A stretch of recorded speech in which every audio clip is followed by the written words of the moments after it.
রাজধানীর বেইলি রোডের এই চিরচেনা চত্বরে এখন অন্যরকম স্পন্দন। ভিকারুন্নেসা নূন স্কুল অ্যান্ড কলেজ, যেখানে প্রতিটি ইট যেন হাজারো কিশোরীর স্বপ্নের ছবি আঁকে। সেই স্বপ্নের পথে ভালো ফলের গল্প নিয়ে আনন্দের জোয়ারে ভাসছে শিক্ষার্থীরা। দীর্ঘ প্রতীক্ষার পর কাঙ্ক্ষিত ফল শিক্ষার্থীদের মাঝে এনেছে বাড়তি আনন্দ। বাঁধ ভাঙা উচ্ছ্বাসে স্মরণীয় করে রাখছে দিনটি। বৃহস্পতিবার সকাল থেকেই নিজ নিজ শিক্ষা প্রতিষ্ঠানে আসতে থাকে শিক্ষার্থীরা। কপালে চিন্তার ভাঁজ থাকলেও তা উবে যায় কাঙ্ক্ষিত ফল পেয়ে। শিক্ষার্থীরা বলছেন, নিজেদের প্রচেষ্টার পাশাপাশি শিক্ষক আর অভিভাবকদের আন্তরিকতার কারণেই সম্ভব হয়েছে এমন ফল। স্বপ্ন দেখেন দেশের সর্বোচ্চ বিদ্যাপীঠে পড়ার।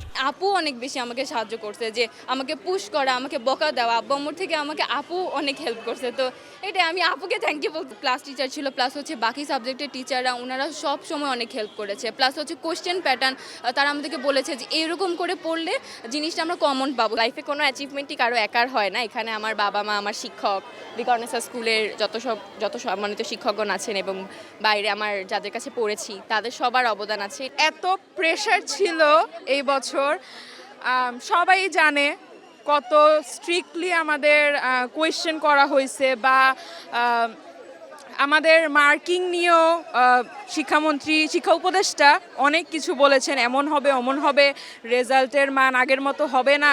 সো এগুলো নিয়ে অনেক প্রেশার ছিল, অ্যান্ড সারা রাত ঘুমাতে পারিনি, মা বাবাও ঘুমাতে পারেনি, অনেক রিলিফ, বাট অ্যাডমিশনের একটা প্রেশারও আছে।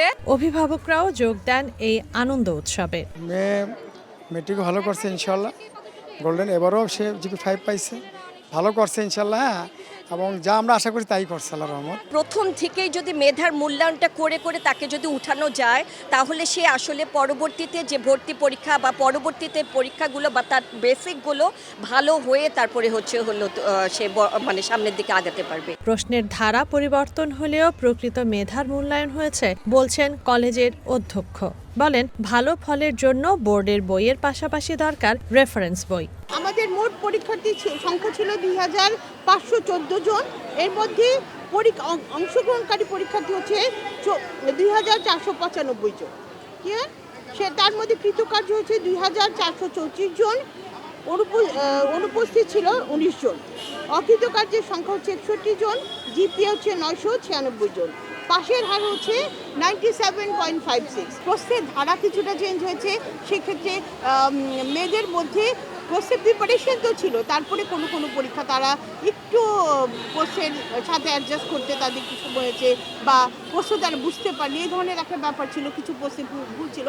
এটা আমি যেতে চাই না, আসলে প্রকৃত মেধার মূল্যায়নই হয়েছে। বোর্ডের বই ছাড়া রেফারেন্স বই থাকা দরকার, বিশেষ করে বাংলা আর ইংরেজিকে শক্ত করার জন্য, ভালো করে জানার জন্য, যাতে স্টুডেন্টরা তৈরি হয়ে আসতে পারে। শুধুমাত্র যদি আমরা ধরে নেই বোর্ড বই পড়ে ইংরেজি ভালো জানবে, সেটা কিন্তু সম্ভব। এর আগে সকাল 10টায় সব শিক্ষা বোর্ডে একযোগে পরীক্ষার ফল ঘোষণা করা হয়। এবার 11টি শিক্ষা বোর্ডের অধীনে 12,51,111 জন শিক্ষার্থী পরীক্ষা দেন। ঢাকা বোর্ডে পাশের হার 64.62%, গড় পাশের হার 58.83%। গত বছরের তুলনায় পাশের হার কমেছে 18.95%।